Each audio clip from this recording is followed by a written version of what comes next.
The study door was locked. Everyone in the house knew that. Everyone except a 6-year-old girl chasing a paper butterfly across the marble floor. Sophia pushed the door, and it swung open with a soft creak, because the lock had not caught the night before. She stepped inside, forgetting the butterfly the moment she saw the glass case standing near the window. Sunlight hit something inside it, and the light bounced across the room in small gold flashes. She walked closer. Behind the glass sat a pendant, shaped like a small teardrop, with a thin vein of gold running through dark stone. Sophia had seen that exact shape before. She had seen it every single day of her life, resting against her mother's collarbone, hidden beneath the collar of a plain gray uniform. She pressed her small hand against the glass. Footsteps entered behind her, slow and heavy, the kind of footsteps that made grown men lower their eyes in this house. Sophia did not know to be afraid yet. She turned around with her face lit up, the way children light up when they discover something that feels like magic. "That pendant belongs to my mommy, sir," she said, pointing at the case. "She has one just like it. She never takes it off, not even when she sleeps." Damien Cross stood in the doorway of his own study, and for the first time in 11 years, he did not move.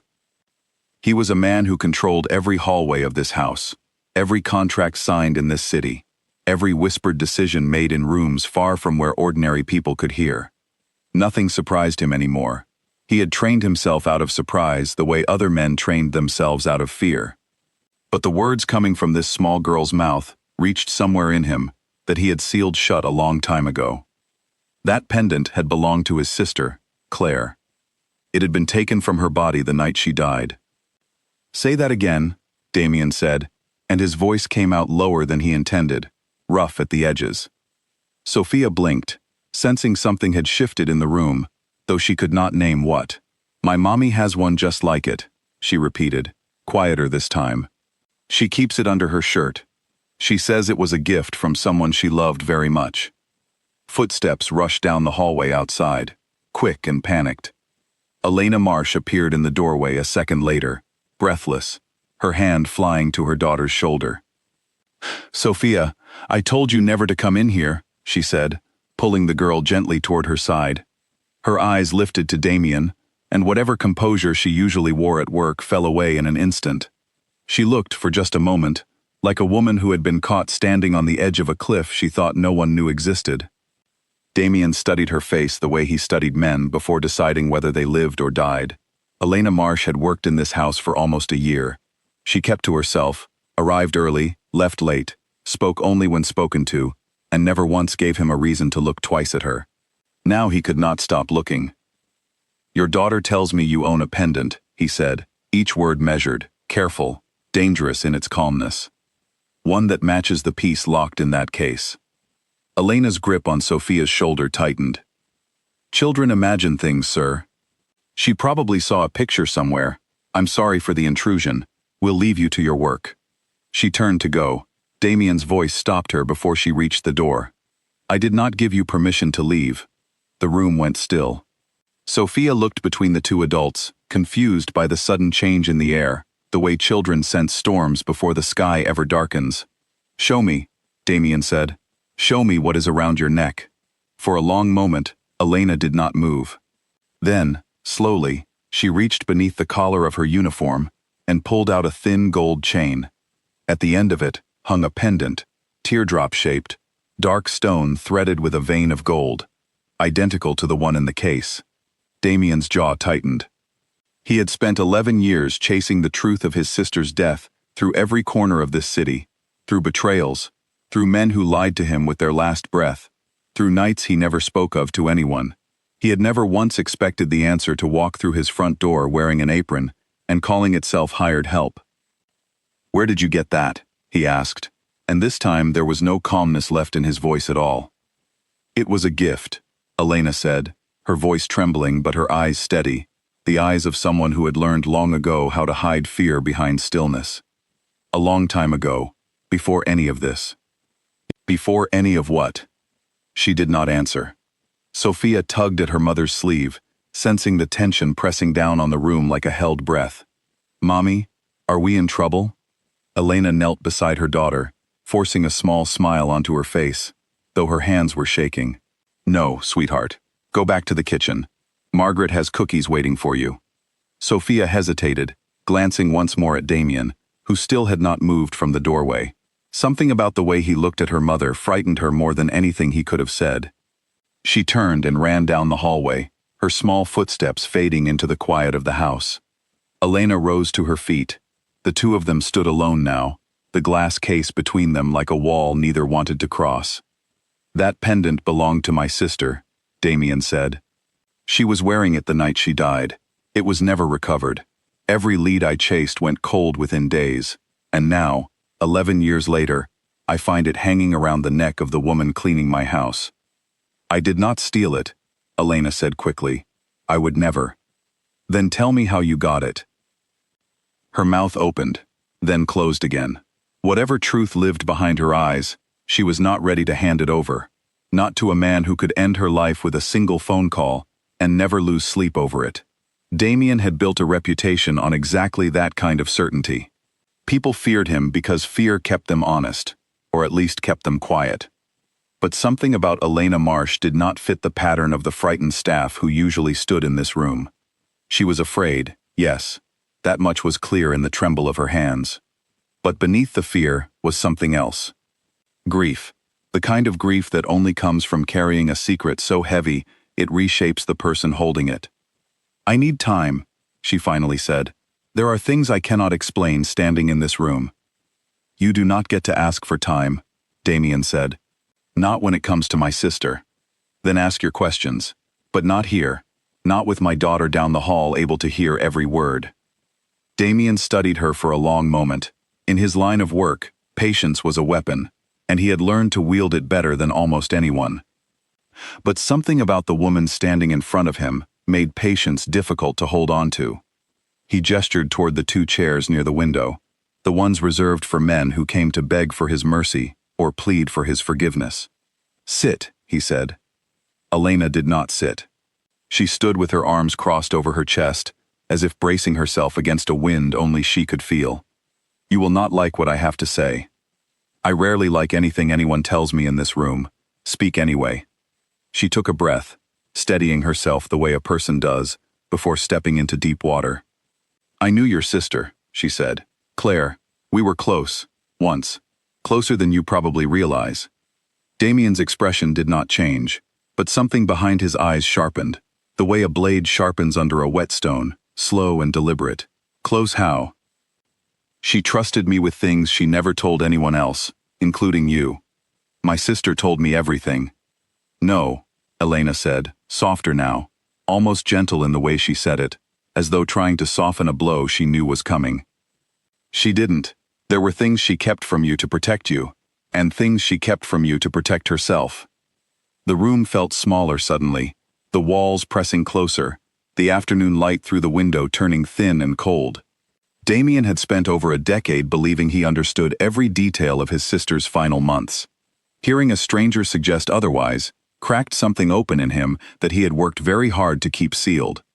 You will tell me everything, he said. Every detail, starting now. Not everything can be told in an afternoon, Elena said.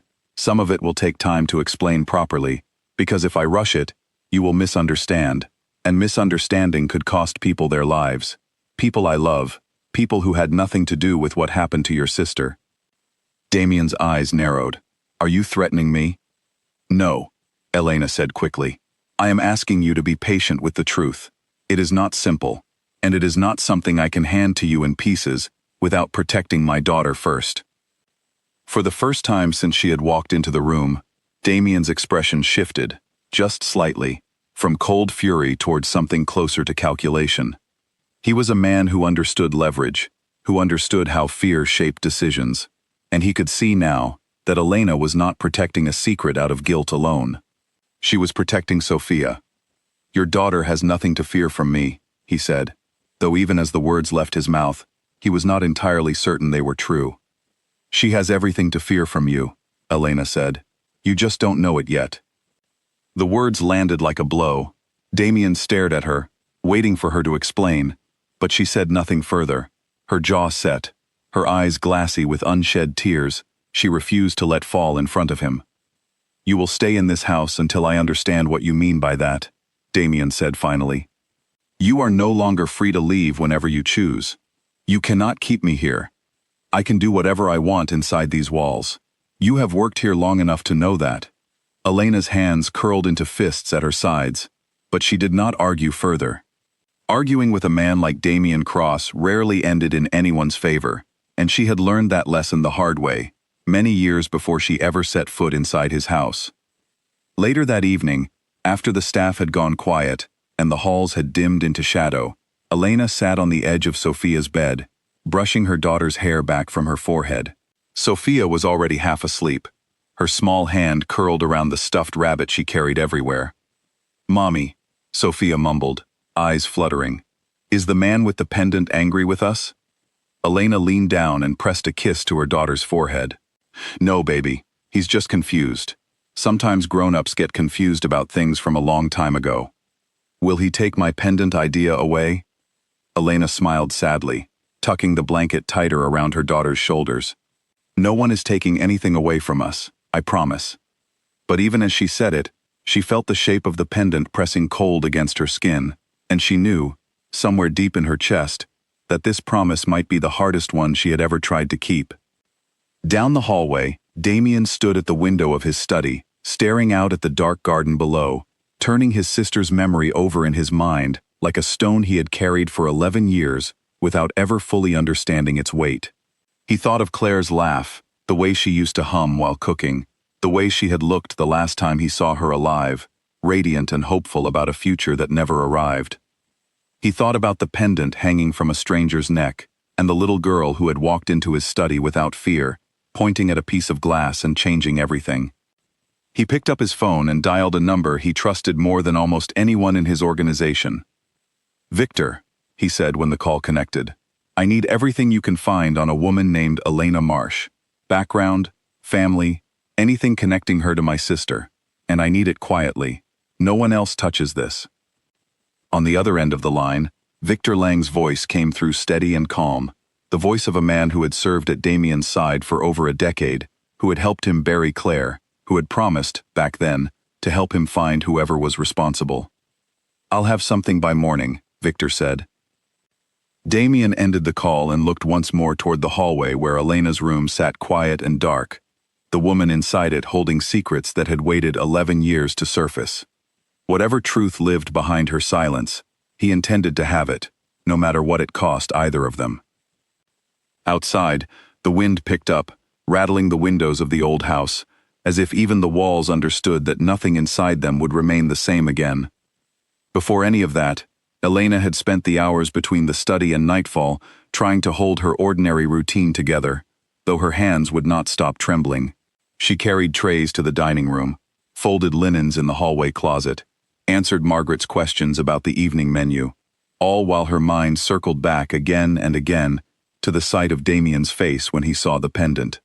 She had imagined this moment for years, rehearsed a dozen different ways it might unfold, and none of her rehearsals had prepared her for how quickly the ground could shift beneath her feet.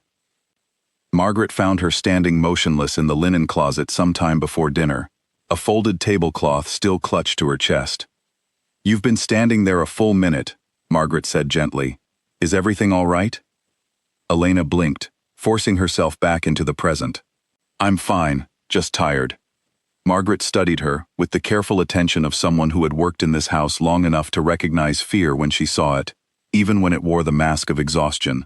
"I've served this family a long time, Elena. Long before Mr. Cross took over the household, and long after his sister passed. I know grief when I see it sitting on someone's shoulders. Whatever happened in that study today, you don't have to carry it alone." "I appreciate that," Elena said, managing a small, tired smile. "But some things are mine to carry." Margaret did not press further, though her eyes lingered with concern as Elena excused herself and continued down the hallway. Dinner passed quietly that evening, Damien absent from the table, his meal sent up to the study instead. Elena ate with Sophia in the small kitchen nook reserved for staff, watching her daughter chatter happily about the orange cat in the garden, grateful, for one small hour, that Sophia's world remained untouched by the weight settling over the rest of the house. After Sophia fell asleep, Elena stepped out onto the small balcony attached to their room, the night air cool against her skin. Below, she could see the light still burning in Damien's study window, a single square of gold against the darkened house. She wondered what he was thinking, alone in that room with a photograph of his sister, and a stranger's confession still ringing in his ears. Despite everything, despite the danger this conversation had reawakened, she felt something unfamiliar settle in her chest, a fragile, cautious relief at finally not having to carry the truth entirely by herself. Elena lay awake long after Sophia had fallen asleep, staring at the ceiling, the pendant resting against her collarbone like a weight she had carried for over a decade. She thought about the promise she had made the night Claire died, the promise that had shaped every decision she made since, the promise that had brought her, unknowingly, into the very house of the man she had spent years trying to avoid. She thought about Victor Lang's name, spoken by Damien earlier that day, and a cold unease settled into her stomach, though she could not yet explain why. Somewhere in this house, the past she had buried for so long had begun to stir, and she knew, with a certainty that frightened her more than anything Damien Cross could threaten her with, that the truth would not stay buried much longer. The house grew quiet, but the silence no longer felt safe. It felt like the stillness before a storm breaks, the kind of quiet that settles over a room right before everything changes. Somewhere between the locked study and the sleeping child down the hall, two people who had spent years running from the same tragedy now found themselves standing far too close to it, with no way left to walk away. The photograph Damien had studied late into the previous night stayed pinned in his thoughts long after he set it down. He had sat alone in the study for hours after Elena left, turning the events of the day over in his mind, trying to reconcile the calm, quiet maid, who kept to herself, with a woman who had apparently known his sister's deepest fears. He thought of every conversation he'd ever had with Claire in the months before her death, searching for any hint she might have dropped about a friend named Elena, but nothing surfaced. It unsettled him more than he wanted to admit. The idea that his sister had kept an entire friendship hidden from him, someone she trusted enough to hand over a piece of jewelry that had never left her side. He had called Victor once more, before finally allowing himself to rest, asking him to pull every record connected to a man named Daniel Marsh, and to do it without drawing attention from anyone else in the organization.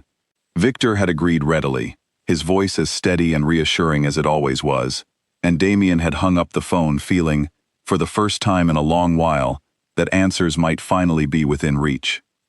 Morning came with a knock that Elena had been dreading since the sun first touched the curtains. She had barely slept, replaying the study, the glass case, the way Damien's eyes had gone cold and sharp the moment he saw the pendant around her neck.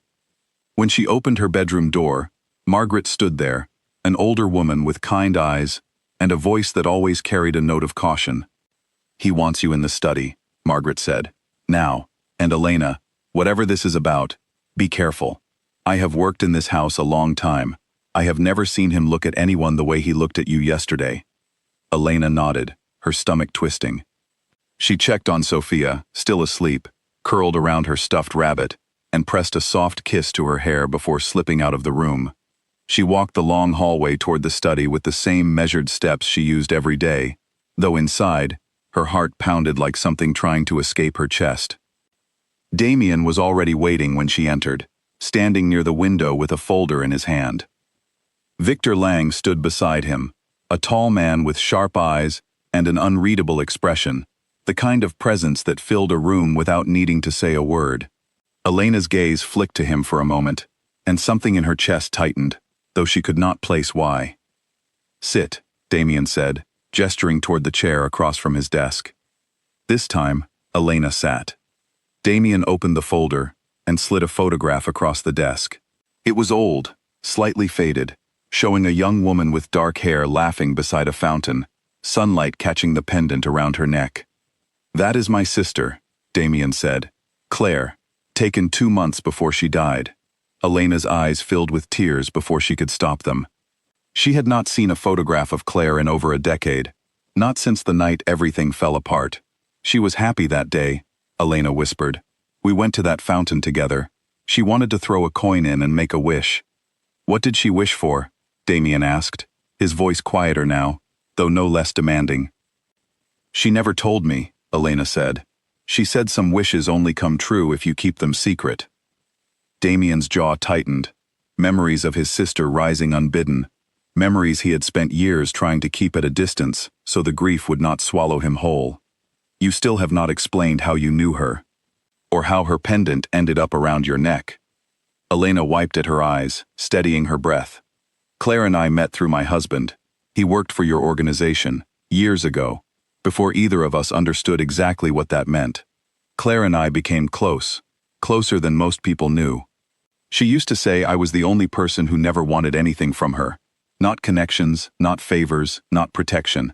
Just her friendship. Victor shifted slightly near the window, his expression unreadable, though his eyes remained fixed on Elena with an intensity that made her uneasy. Your husband, Damien said. What was his name? Daniel, Elena said. Daniel Marsh.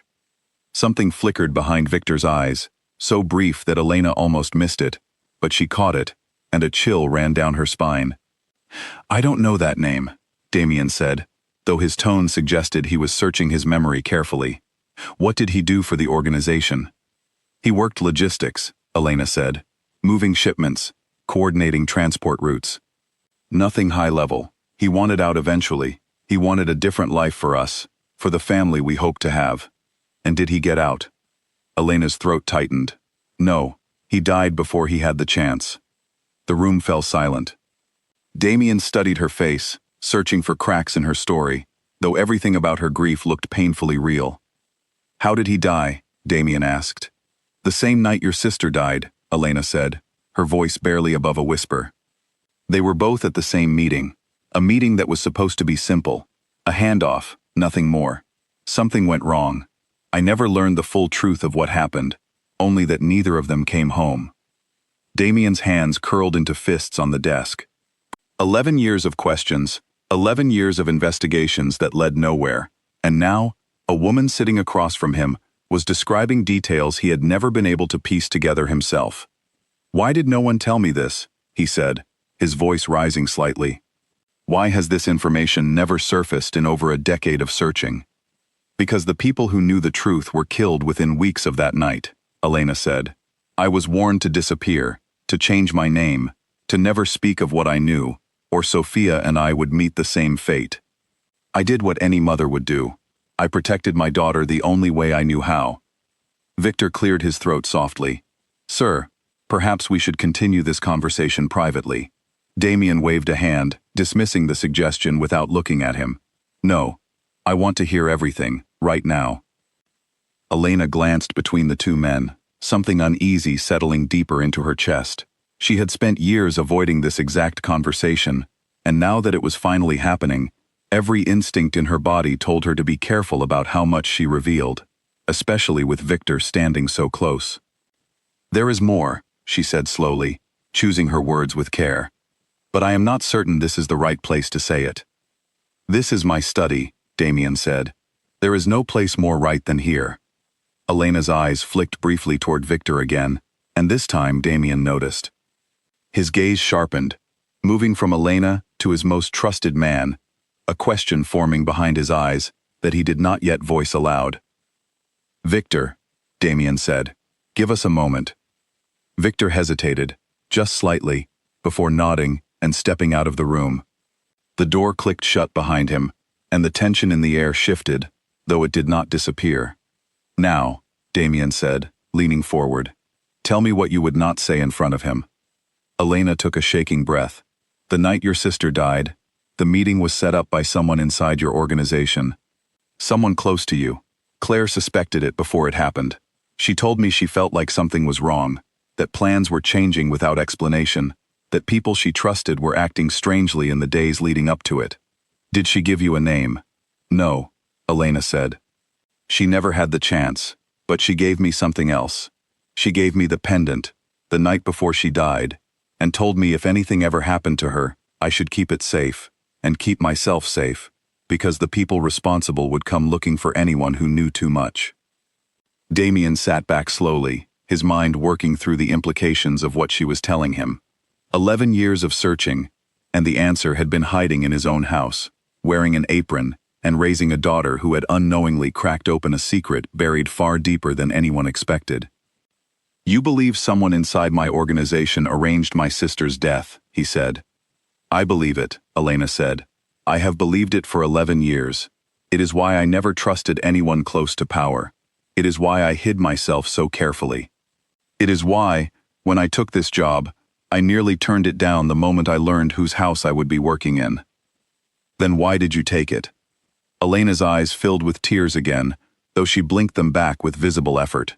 "Because I was running out of money, and running out of places to hide, and I told myself that hiding in plain sight, inside the house of the one man dangerous enough to protect us if the truth ever surfaced, might be safer than hiding anywhere else." Damien studied her for a long moment, something in his expression softening slightly, though the hardness never fully left his eyes. "That was either the bravest decision you have ever made, or the most foolish. Maybe both," Elena said quietly. The two of them sat in silence for a moment, the weight of 11 years pressing down on the room. Outside, the sound of Sophia's laughter drifted faintly from the garden, where Margaret had taken her to play, unaware of the storm gathering inside the house. "I need you to write down everything you remember," Damien said finally.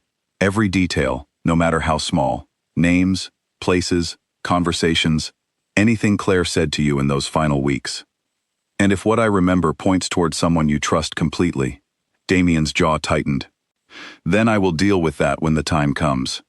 Elena nodded slowly, though unease still churned in her stomach. She thought of the way Victor's expression had flickered at the mention of her husband's name, the way his eyes had studied her with something sharper than simple curiosity. She was not yet ready to voice her suspicion, not without more certainty, but the seed of it had already taken root. Later that afternoon, Elena sat alone in the small room she shared with Sophia, a notebook open in front of her, though the page remained blank. Every time she tried to write down what she remembered, her hand shook too badly to hold the pen steady. Memories of that night flooded back, sharper than she had allowed herself to feel in years. Claire's frightened voice on the phone, Daniel's hurried goodbye before he left for the meeting, the silence that followed when neither of them came home. A soft knock interrupted her thoughts. She opened the door to find Victor standing in the hallway, his expression carefully neutral. "I wanted to apologize," he said, "for pressing so hard earlier. This has clearly been difficult for you." Elena studied him carefully, searching for any hint of the flicker she had noticed in the study. "That's all right," she said cautiously. "You're trying to protect him. I understand that. I have protected him for a long time," Victor said. "Since before Claire died, I would do anything to give him the answers he deserves." Something about the way he said it sent another chill down Elena's spine, though she kept her expression carefully neutral. "I hope we find them," she said. "For his sake." Victor smiled, though the smile did not quite reach his eyes. "I hope so too." He turned and walked away down the hallway, and Elena closed the door slowly behind him, her heart pounding. She thought of Daniel's final words to her, spoken in a rush before he left for that meeting 11 years ago. He had told her someone inside the organization could not be trusted, someone close to the top, someone whose name he never had the chance to say. She looked down at her blank notebook, then back toward the closed door, and for the first time since arriving in this house, she wondered if the danger she had spent 11 years running from had been standing closer to her than she ever realized.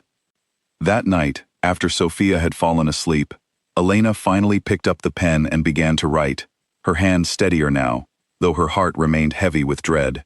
She wrote down every detail she could remember, every fragment of conversation, every strange occurrence in the weeks before Claire died.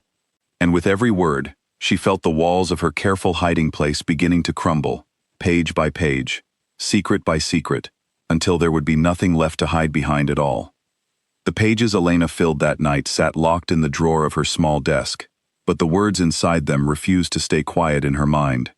She carried them with her the next morning, through the halls of the house, through breakfast with Sophia, through every ordinary moment that suddenly felt fragile, as if the whole house might crack open at any second. Damien summoned her again before noon, and this time he was alone in the study, no folder on his desk, no photograph, just a cup of untouched coffee cooling beside him, and a look on his face that told Elena he had not slept either. I read through everything you wrote, he said, holding up her notebook. There is a pattern here I missed for 11 years. The meeting location changed twice in the final week. Only a handful of people had the authority to approve that kind of change. I know, Elena said. Claire mentioned it to me, though she didn't understand the significance at the time. She thought it was simple caution. I think now it was something else entirely. Someone wanted the ambush to happen at a location no one else would think to check afterward, Damien said, his voice low and controlled, though Elena could see the fury simmering just beneath the surface. Someone with enough power to move a meeting without raising questions. There's something else, Elena said carefully. The night before, Daniel told me someone inside the organization could not be trusted. Someone close to the top. He never said a name. He was afraid, and he wanted to protect me from knowing too much. Damien's eyes lifted to hers, sharp and searching. Close to the top, that narrows the list considerably. I know, Elena said again, her voice quieter this time, and I think you already suspect who it might be. The silence between them stretched long and heavy. Damien set the notebook down slowly, his jaw tight, his hands flat against the desk, as though bracing himself against something he was not ready to accept. Victor has been with me since I was 23 years old, he said. He helped me bury my sister. He stood beside me at every funeral, every crisis, every decision that shaped this organization into what it is today. If you are suggesting, I am not suggesting anything, Elena said quickly. I am telling you what I remember, and what I remember frightens me. Yesterday, when I mentioned Daniel's name, something changed in his face. Just for a moment. I have spent 11 years learning to notice things like that, because noticing things like that is the only reason my daughter and I are still alive. Damien stood and walked to the window, staring out at the garden below, where Sophia was chasing a small orange cat across the grass, her laughter carrying faintly through the glass. He watched her for a long moment, something in his expression softening despite the storm building inside him. If it is true, he said finally, if Victor had any part in what happened to Claire, I need proof before I act. Suspicion alone will destroy everything I have built, and it will not bring my sister back. Then let me help you find it, Elena said. I know things about that night that no one else remembers, and I have nothing left to lose by finding the truth. I have already lost everything once. Damien turned to face her, studying her expression carefully, weighing the risk of trusting a woman he had known for less than 2 days, against the possibility that she might be the only person capable of finally closing the wound his sister's death had left open for over a decade. All right, he said. But you say nothing to anyone, not Margaret, not the other staff, and certainly not Victor. If he is responsible for what happened to Claire, and he suspects we are close to the truth, he will not hesitate to protect himself, no matter the cost. What about Sophia? Elena asked, her voice tightening with fear. If he thinks I know too much, I will make certain she is protected, Damien said. You have my word. Elena studied him for a long moment, surprised by the certainty in his voice, the way he said it without hesitation, as though protecting a child who was not his own had already become something he took seriously. Why would you do that? She asked quietly. You barely know either of us. Because your daughter walked into my study and said 6 words that changed everything I thought I understood about my sister's death, Damien said. Whatever debt that creates, I intend to honor it. 2 evenings after their conversation in the study, Damien stepped out onto the back terrace to find Sophia sitting alone on the garden steps, carefully arranging a row of small stones by size. She looked up at him without any of the caution the household staff usually carried in his presence. Do you want to help? She asked, patting the stone beside her. I'm making a family. This big one is the daddy stone, but he's not here anymore, so this one is the mommy stone, and this little one is me. Damien hesitated, unaccustomed to being included in anything so simple, then lowered himself onto the step beside her, careful not to disturb her careful arrangement. Where does the daddy stone live now? He asked, keeping his voice gentle. Mommy says he lives in the stars, Sophia said matter-of-factly, pointing up at the darkening sky. She says he watches us sometimes, especially when we're scared. Something tightened in Damien's chest, an ache he had not expected from a child's simple explanation of loss. My sister lives there too, he said quietly. I like to think she watches sometimes as well. Sophia considered this with the serious focus only children bring to matters of great importance. Maybe they're friends up there, she said, since they were friends down here. Damien looked at her for a long moment, something shifting behind his eyes, softer than anything Elena had yet seen from him. Maybe they are, he said. Sophia handed him a small gray stone. You can be part of the family too. If you want, you can be the uncle stone. Damien took the stone carefully, turning it over in his fingers, and for reasons he could not entirely explain, found it difficult to speak past the tightness in his throat. He placed it gently beside the others, and Sophia beamed up at him with the uncomplicated approval only a child could offer, unaware of the storm still gathering just beyond the garden walls. Over the following days, the house settled into an uneasy rhythm. Elena continued her work as though nothing had changed, cleaning rooms, preparing meals, tucking Sophia into bed each night with stories that kept the darkness of the situation far from her daughter's understanding. But beneath the surface, she and Damien met quietly in the evenings, piecing together fragments of memory, cross-referencing dates, searching for any thread that might lead them closer to the truth. Victor, for his part, seemed to sense the shift in the house, though he said nothing directly. He watched Elena more closely than before, his questions during meals subtly probing, testing the edges of what she knew. Elena answered carefully, giving him nothing new, though the effort of maintaining her composure left her exhausted by the end of each day.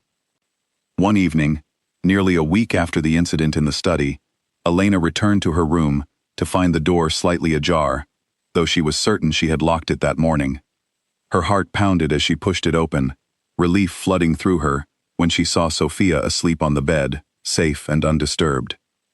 But something felt wrong. The drawer of her small desk sat open, the notebook she kept her memories in missing from its usual place.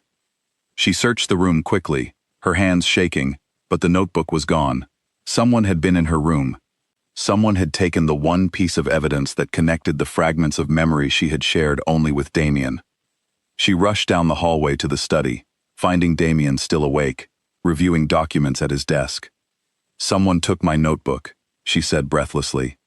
The one with everything I remembered about that night. It's gone. Damien rose from his desk immediately, his expression darkening. Who else knew you kept written records? No one, Elena said. Only you. Damien's jaw tightened, understanding, settling over his face like a shadow. Then someone has been watching more closely than we realized. That night, Damien arranged for additional security around Elena and Sophia's room, though he told the staff it was a precaution related to a general threat against the household, careful not to reveal the true reason. Elena barely slept, sitting awake beside Sophia's bed, watching the shadows beneath the door for any sign of movement. The following morning, Damien called a meeting with his senior staff, including Victor, under the pretense of discussing an unrelated business matter. Elena watched from the hallway, unseen, as Damien studied each face in the room, searching for any flicker of guilt or unease. Victor sat calm and composed as always, offering input on the discussion with the same steady confidence he always carried, giving nothing away. After the meeting ended, Damien found Elena waiting near the study. I need you to trust me, he said quietly. I have a plan, but it requires patience, and it requires you to continue exactly as you have been, giving nothing away. What kind of plan? Elena asked. I intend to set a trap, Damien said. If Victor believes we are close to uncovering the truth, he will make a mistake. Men who have hidden secrets for over a decade grow careless when they believe the walls are closing in. And if you're wrong about him, Elena said, if it isn't Victor at all, then we will have wasted nothing but caution, Damien said. But my instincts, and yours, both point in the same direction. I trust that more than I trust comfortable assumptions. Over the next several days, Damien began deliberately dropping small pieces of information in front of Victor, carefully worded suggestions that Elena's memories were leading them closer to identifying the person responsible for Claire's death.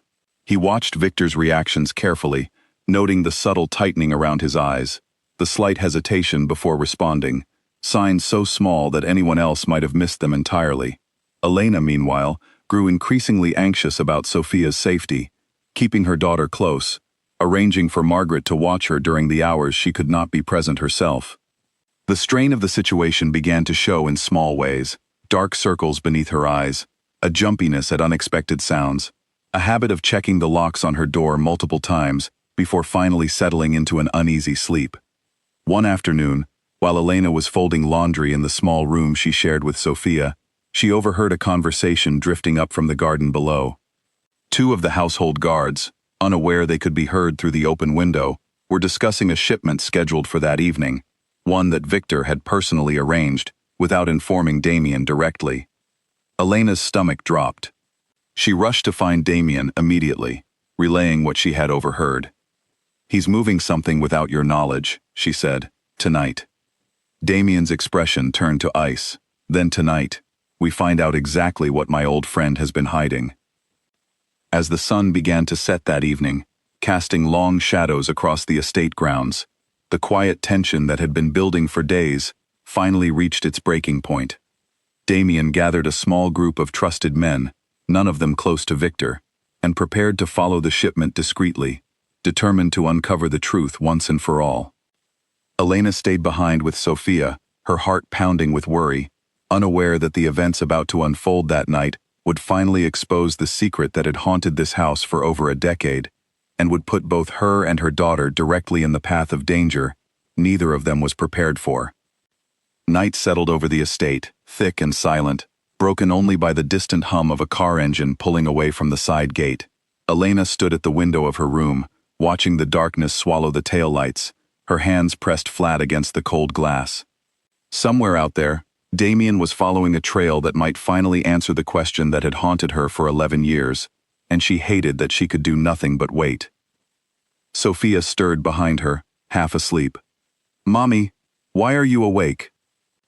"Just checking the stars, baby," Elena said softly, forcing calm into her voice. "Go back to sleep." She sat beside her daughter until her breathing evened out again, then crept quietly to the door, checking the hallway before returning to her post at the window. The minutes crawled by like hours. She thought of Victor's calm expression during dinner earlier that week, the way he had smiled at Sophia across the table, complimented her drawing of a garden full of flowers, acted, in every visible way, like a man with nothing to hide. She wondered how someone could carry that much darkness beneath such an ordinary surface. A knock at her door made her jump. She opened it to find Margaret standing there, her face pale. "There's trouble," Margaret whispered. "One of the guards just radioed in. Something happened at the warehouse. Mr. Cross wants you brought to the safe room immediately. You and Sophia both." Elena's blood ran cold. "What kind of trouble?" "I don't know the details," Margaret said again, glancing nervously down the hall, as if expecting shadows to move. "Please, just hurry. The guards are waiting." Sophia stirred against Elena's shoulder, half waking as they moved quickly through the corridor. "Mommy, where are we going?" "On an adventure," Elena whispered, keeping her voice steady, even as her heart hammered against her ribs. "A quiet one. We have to be very still and very brave, just like in your stories." Sophia, still groggy with sleep, nodded solemnly, trusting her mother's calm, despite the urgency in her steps. They passed the tall windows overlooking the front drive, and Elena caught sight of two more guards stationed near the gate, weapons visible, faces tense in a way she had never seen from the household's usual quiet staff. Whatever had happened at the warehouse, it had rattled even the men trained to remain unshaken. "I don't know the details," Margaret said, "just that it's urgent. Please, hurry." Elena scooped Sophia from the bed, wrapping her sleepily in a blanket, and followed Margaret through the quiet halls toward a reinforced room near the back of the house, one Elena had never entered before. Two guards stood outside the door, weapons visible but lowered, their expressions tense. "Stay here," Margaret said. "Lock the door behind you. Do not open it for anyone except Mr. Cross himself." Elena nodded, pulling Sophia close as the door shut and locked behind them.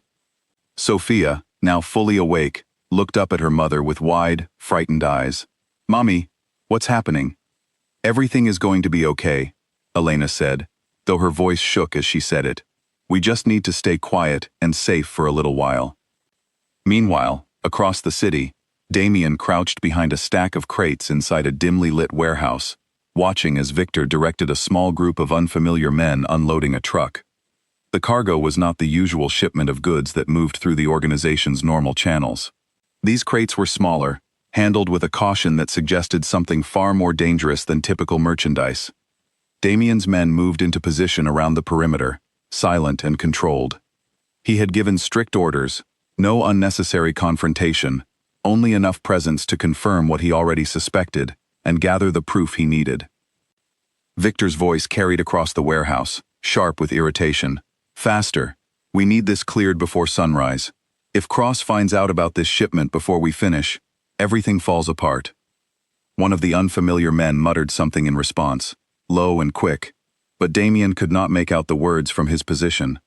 He signaled to his men, and together they moved closer, careful to stay hidden among the shadows of the towering crates. A radio crackled softly on Damien's hip, the volume turned low.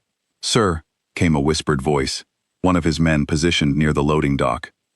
"These crates aren't goods. I got a look inside one. Weapons. A lot of them. And documents, financial records. I think this connects to outside buyers. People not associated with our organization at all." Damien's jaw clenched. Victor was not simply hiding a secret about Claire's death. He was running an operation entirely separate from the organization Damien had spent his life building, one that answered to someone else entirely, someone Damien had never even considered a threat. He stepped out from behind the crates, his presence commanding immediate silence across the warehouse floor. Every head turned toward him, and for the briefest moment, Victor's calm composure cracked entirely, replaced by something raw and unguarded, something close to panic. "Damien," Victor said, straightening quickly, though his voice betrayed the surprise coursing through him. "This isn't what it looks like." "Then tell me what it looks like," Damien said, his voice carrying across the silent warehouse like a blade. "Because from where I stand, it looks like 11 years of loyalty were nothing but a performance." Victor's men shifted uneasily, glancing between him and Damien's approaching group, uncertain where their allegiance should fall in the sudden tension filling the room. "You don't understand," Victor said, holding up a hand as if trying to slow the moment down. "I did what I had to do to keep this organization alive. Claire was going to expose everything. She found out about arrangements that would have destroyed us all, ties to people far more dangerous than anyone you have ever dealt with directly. I tried to warn her to stay quiet. She wouldn't listen." The words hit Damien like a physical blow. 11 years of grief, 11 years of unanswered questions, and the truth had been standing beside him the entire time, wearing the face of a trusted friend. "You killed her," Damien said, his voice barely above a whisper, though it carried more weight than any shout could have. "I didn't pull the trigger myself," Victor said quickly. "I swear to you, I never wanted it to go that far. The people I answered to made that decision. I only arranged the location. I told myself it was the only way to protect the rest of us, to protect you." "And Daniel Marsh," Damien said, "Elena's husband, was he collateral damage in your protection plan as well?" Victor's face paled further at the mention of the name. He got caught in the crossfire. He wasn't supposed to be there that night. It was never meant to go that way. Damien's hands curled into fists at his sides, fury and grief warring inside him with an intensity he had not allowed himself to feel in over a decade. "You let me grieve for 11 years, believing her death was random, senseless, unsolvable. You stood beside me at every anniversary, every quiet moment of mourning, knowing the entire time exactly what you had done." "I had no choice," Victor said, his voice cracking. "If I had told you the truth, they would have come after you next. I was protecting the only family I had left." "You were protecting yourself," Damien said. The tension in the warehouse stretched taut as a wire. Victor's men, sensing the shift, began edging toward the exits, unwilling to be caught in the middle of a conflict that had clearly outgrown the scope of their involvement. "There's more," Victor said quickly, sensing Damien's fury building toward something irreversible. "Elena Marsh knows more than she's telling you. She's been in contact with the same people I answer to. If you go after me, you go after her too." The accusation landed like an attempt to shift blame, and Damien recognized it instantly for what it was: a desperate man reaching for any leverage that might save him. But a seed of doubt, small and unwelcome, still took root somewhere in his mind. "You expect me to believe that," Damien said. "Ask her about the men who visited her before she started working here," Victor said. "Ask her why she chose this house, out of every place she could have hidden. It wasn't chance, Damien. Nothing about her arrival here was chance." Before Damien could respond, chaos erupted. One of Victor's men, panicked by the standoff, reached for a weapon, and the warehouse dissolved into sudden motion, shouts and scrambling bodies filling the space between the towering crates. Damien's men moved instinctively to secure the situation, and in the confusion, Victor slipped toward a side exit, disappearing into the darkness beyond the loading dock. "He's running," one of Damien's men shouted. "Let him go," Damien said, his voice tight with restrained fury. "For now, we have what we need. Secure the shipment and get everyone out safely." As his men worked quickly to contain the situation, Damien stood amid the chaos, Victor's final accusation echoing in his mind. He thought of Elena, waiting back at the estate with Sophia, and he wondered, despite everything, whether he had misjudged the danger sitting far closer to him than he realized. He pulled out his phone and called the estate immediately. "Is everyone secure?" he asked the moment the call connected. "Elena and Sophia are in the safe room," Margaret's voice came through, tense but steady. "No sign of trouble here." Relief flooded through him, though it did little to ease the storm of emotions still raging inside his chest. "Keep them there until I return. Do not let anyone in except me." He ended the call and turned back toward his men, who had finished securing the warehouse, the illegal shipment now safely contained under his organization's control. Victor had vanished into the night, but Damien knew this was far from over. A man capable of hiding a secret for 11 years, capable of arranging his own sister's death to protect himself, would not simply disappear quietly. As he climbed into the car that would carry him back to the estate, Damien's mind turned over Victor's final words. Ask her why she chose this house. He did not want to believe there was any truth buried in that accusation, but 11 years of betrayal had taught him that even the people closest to him could hide entire lifetimes of secrets behind calm, familiar faces. He needed to speak with Elena, tonight. And he needed the truth, all of it, no matter how painful it proved to be. The drive back to the estate stretched long and silent, the city lights blurring past the window, as Damien's thoughts churned with grief, fury, and a growing uncertainty about who, in this entire tangled web of secrets, he could still trust. Damien arrived back at the estate just before dawn, the sky outside still dark, but beginning to soften at the edges with the first hints of gray light. He walked straight to the safe room, his footsteps echoing through the quiet halls, and knocked on the reinforced door with a pattern only he and the guards knew. The lock clicked, and Elena opened the door, Sophia asleep against her shoulder, wrapped in a blanket. Relief washed over Elena's face at the sight of him, quickly followed by concern when she noticed the tension etched into every line of his expression. "What happened?" she whispered, careful not to wake Sophia. "Put her back to bed," Damien said quietly. "We need to talk." Elena carried Sophia to her room, tucking her gently beneath the covers, brushing a soft kiss against her forehead, before returning to find Damien waiting in the hallway. They walked together to the study, the same room where all of this had begun less than 2 weeks earlier, though it felt to both of them like a lifetime had passed since then. "Victor confessed," Damien said, once the door was closed behind them. "He arranged the meeting location that night. He is the reason my sister died. The reason your husband died." Elena's hand flew to her mouth, tears filling her eyes instantly. "I always suspected someone close to you. I never wanted to believe it was him." "There's more," Damien said, his voice careful, though his eyes remained fixed on her, with an intensity that made her uneasy. "Before he ran, he made an accusation. He said you were in contact with the same people he answers to. He said your arrival in this house was not chance." Elena's face paled, though she did not look away from him. "He's lying to protect himself." "Is he?" Damien asked. "Because I need the truth, Elena. All of it, right now."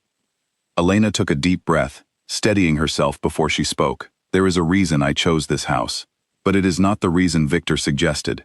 After Daniel died, and after Claire died, I was contacted by someone who claimed to know the truth about what happened that night. They told me if I ever wanted answers, I should find a way into your household, quietly, carefully, without drawing attention. They said you were the only person with enough power to eventually expose whoever was responsible. Who contacted you? Damien asked. I don't know their real name, Elena said. They called themselves a friend of Claire's, someone who had worked alongside her before she died, someone who felt guilty for not protecting her sooner.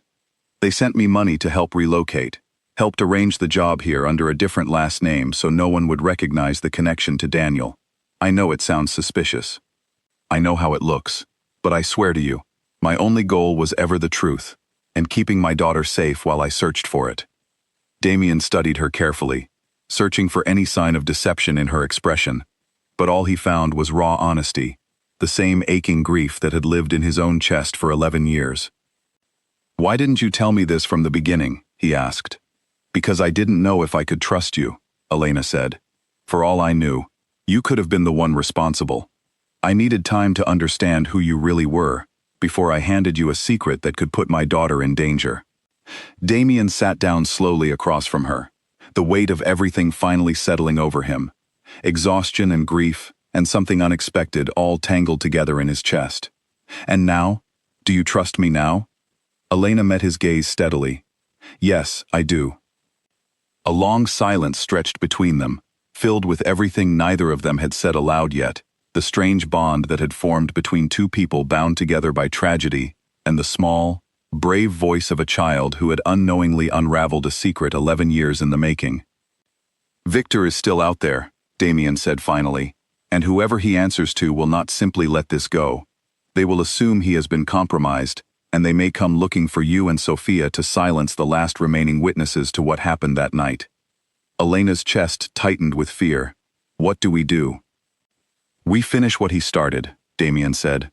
Tonight, my men recovered documents from that shipment, financial records connecting Victor to an outside network. I intend to use everything we have to expose the people responsible, not just for Claire's death, but for every life they have destroyed, protecting their own interests. Over the following days, the estate transformed into something closer to a fortress. Security tightened at every entrance, trusted men positioned throughout the grounds, watching for any sign of retaliation. Elena stayed close to Sophia, though she also worked alongside Damien late into the evenings, poring over documents, cross-referencing names, piecing together a network of corruption that stretched far wider than either of them had initially realized. 3 days after the warehouse confrontation, word came that Victor had been located, hiding in a small apartment on the outskirts of the city, attempting to arrange transportation out of the country before his former allies discovered his failure. Damien's men moved quickly, and by nightfall, Victor sat in a secured room within the estate, stripped of the calm confidence that had once made him one of the most trusted men in the organization. Elena stood outside the door as Damien entered to speak with him, unable to bring herself to witness the confrontation directly. When Damien emerged nearly an hour later, his expression was grim but resolute. He gave us everything, Damien said. Names, locations, the full structure of the network he was working with. It's enough to bring the entire operation down. What happens to him now? Elena asked. That is no longer my decision alone, Damien said. There are consequences for betrayal in this world, consequences that exist far beyond what either of us can control. But I promise you, whatever happens next, it will bring justice for Claire, and for Daniel, and for every year you spent hiding in fear. The morning after Victor's capture, Elena woke to find Sophia already awake beside her, sitting up in bed and watching the sunrise through the window with quiet curiosity. "Mommy," Sophia said softly, "is the scary part over now?" Elena pulled her daughter close, pressing a kiss to the top of her head. "Yes, baby, the scary part is over." "Good," Sophia said simply, snuggling into her mother's side. "Because I like it here. I like the garden, and the orange cat, and the Uncle Stone Man." Elena laughed softly despite everything, the sound surprising her with how natural it felt after so many tense weeks. "The Uncle Stone Man?" "Mr. Cross," Sophia clarified, as though it were obvious. "He helped me build a family out of rocks. He's the Uncle Stone." Elena smiled. brushing a strand of hair from her daughter's forehead, marveling at how easily children found warmth in places adults approached with caution and fear.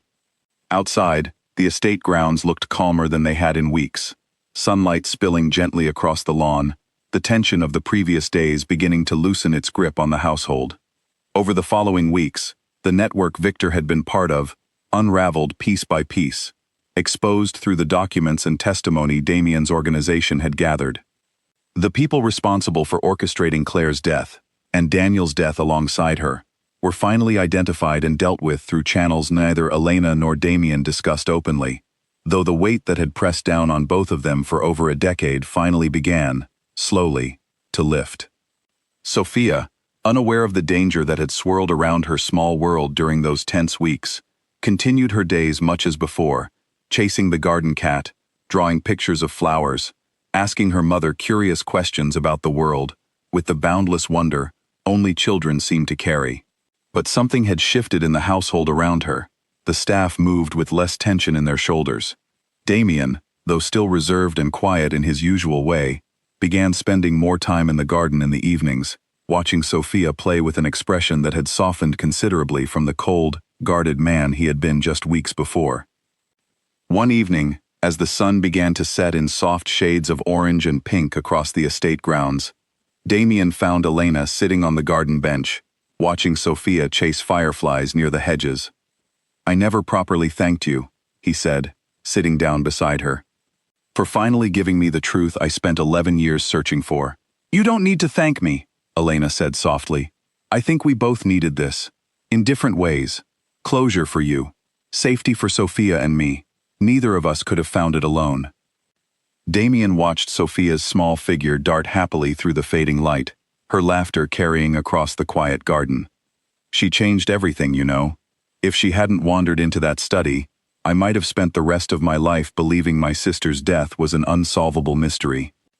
"She has a way of finding the truth in the simplest things," Elena said, smiling for what felt like the first time in years without the weight of fear pressing down on it.